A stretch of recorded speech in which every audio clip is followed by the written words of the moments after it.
অখিলগিরি হারবে, বোম ফাটাবো, আবির খেলবো, তারাই তৃণমূলের সামনের সারিতে কালকে মিছিলে হাঁটবে।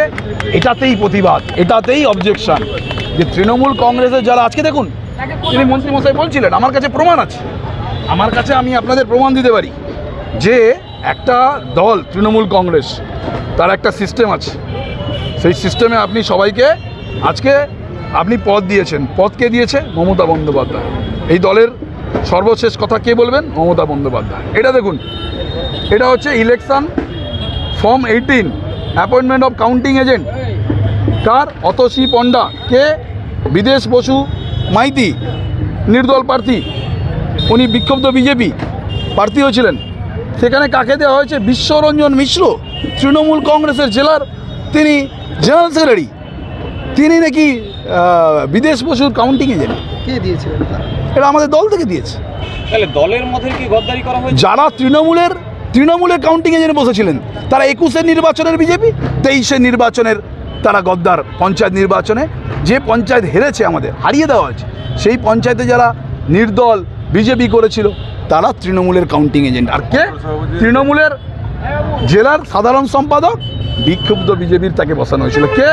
বিদ্যুৎ কর আমাদের একজন অঞ্চলের দায়িত্বে আছেন, বিশ্বজিৎ সরকার আমাদের অঞ্চলের দায়িত্বে আছেন, স্বপন জানা আমাদের অঞ্চলের দায়িত্বে আছেন, কেদারনাথ গিরি আমাদের অঞ্চলের দায়িত্বে আছেন। এরা কারা? এরা হচ্ছেন তৃণমূলের পরিচিত মুখ, পরিচিত নাম।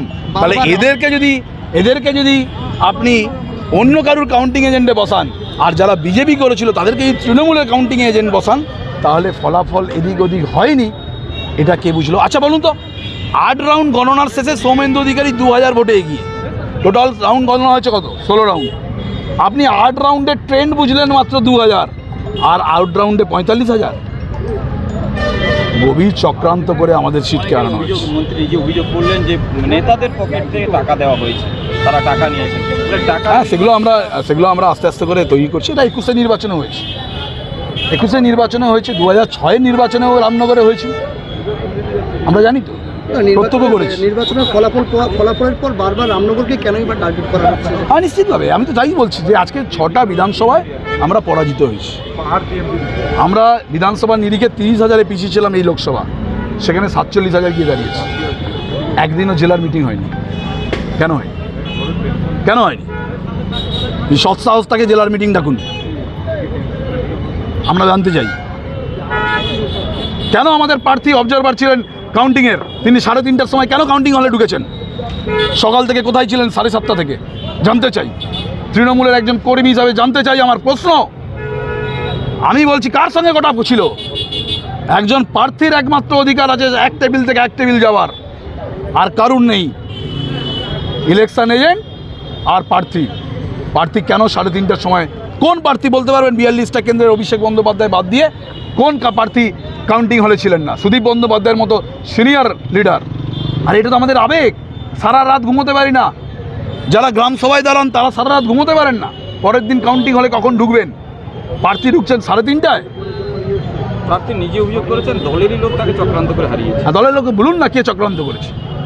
তিনি জেলা পরিষদ আসনে দাঁড়িয়েছিলেন 3 মাস আগে, জেলা পরিষদের যে আসন থেকে নির্বাচিত হয়ে জেলা পরিষদ সভাধিপতি হয়েছেন, সেখানে 1200 ভোটে জিতেছিলেন, 2800 ভোট মাইনাস কেন? ওখানে চক্রান্তকারীর নাম বলুন, চ্যালেঞ্জ করছি। খেজুরির জেলা পরিষদ যে আসন থেকে তিনি নির্বাচিত হয়েছেন, যদি চক্রান্তকারীর নাম বলতে পারেন, আমরা আছি আপনার পাশে। খেজুরিতে কেন 17,000-এর বেড়ে 20,000 মাইনাস হয়েছে?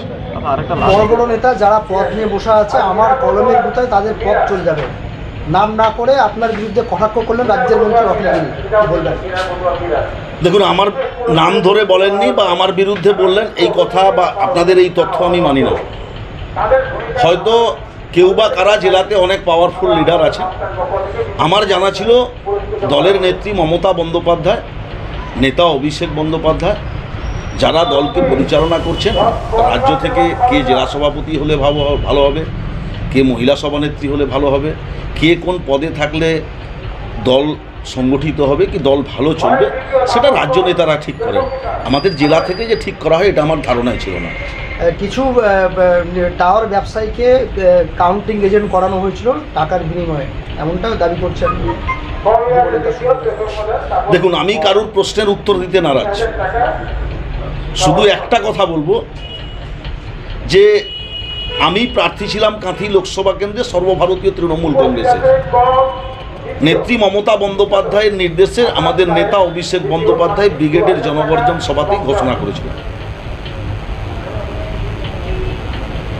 তারপর থেকে সাংগঠনিকভাবে দলের যারা দায়িত্বপ্রাপ্ত জেলা সভাপতি, ব্লক সভাপতি কি অঞ্চল সভাপতি, সাংগঠনিকভাবে দল আমাকে যেখানে যা কর্মসূচি দিয়েছে আমি সেই কর্মসূচি অংশগ্রহণ করেছি। দল আমাকে যেভাবে নির্বাচন ক্ষেত্রে ব্যবহার করেছে আমি সেই জায়গাগুলোতে রাজনৈতিক কর্মসূচি, নির্বাচনী কর্মসূচিতে অংশগ্রহণ করেছি। আপনি কি দাবি করছেন যে জিতলে নিজস্ব ক্রেডিট এবং হারলে অপরকে দোষারোপ করা? কখনো আমি কাউকে, আপনাদের এতদিন পর্যন্ত নির্বাচনের ফল হয়েছে শুনেছেন কাউকে দোষারোপ করেছি যে অমুক বাবুকে আমি দোষ দিলাম, অমুক নেতৃত্বকে দোষ দিলাম? কোনো জায়গায় কোনো মিডিয়াতে দেখাতে পারবেন? কাঁথির জেলা যুব সভাপতি সুপ্রকাশের অভিযোগ করছেন যে পটাশপুরে যে একটা বুথে জিততে পারে না, যে যার নেতৃত্বে কিন্তু পটাশপুর 1 ব্লক মাইনাস পেয়েছে জেলা সভাপতি। দেখুন, এই প্রশ্নটা আপনি দলের রাজ্য সভাপতিকে করলে উনি উত্তর দিতে পারবেন। তাই এই উত্তর দেওয়ার এখতিয়ার আমার নেই। কারণ আমি জেলা সভাপতি তৈরি করি না, জেলা সভাপতি তৈরি করেন দলের রাজ্য থেকে। আগামীকাল রামনগরে যে যুব তৃণমূলের সভা হবে 21 জেলা ধর্মতলা চলো, সেই সভার বৈধতা নিয়ে প্রশ্ন তুলেন সুপ্রকাশ জি। তিনি বলছেন যে রাজ্যের যুব সভানেত্রীর কাছে তিনি এই বিষয়ে লিখিত অভিযোগ করেছেন। হতে পারে কি কোথায় কি সভা করবেন সেটা জানা নেই, তবে সভা হওয়ার পরে তারপরে তার উত্তর দেবেন।